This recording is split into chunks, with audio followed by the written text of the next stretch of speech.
رابطہ کیا ہے نمائندہ K21 نیوز اسلام آباد ضمیر حسین ضمیر سے۔ جی ضمیر، اپڈیٹ کیجیے گا اس حوالے سے۔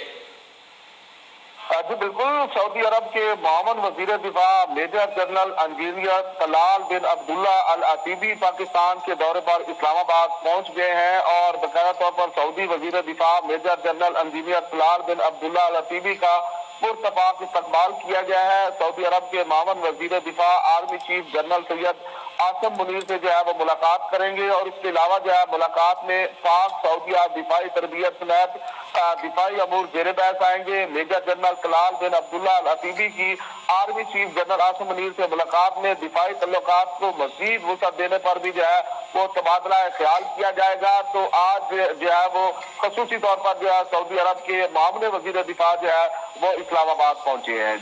جی بہت شکریہ ضمیر حسین ضمیر اپڈیٹ کرنے کے لیے۔ آپ ہمیں اپڈیٹ کر رہے تھے کہ سعودی عرب کے معاون وزیر دفاع پاکستان کے دورے پر اسلام آباد پہنچ کر سعودی معاون وزیر دفاع میجر جنرل انجینئر طلال بن عبداللہ العتیبی کا پرتپاک استقبال بھی کیا گیا۔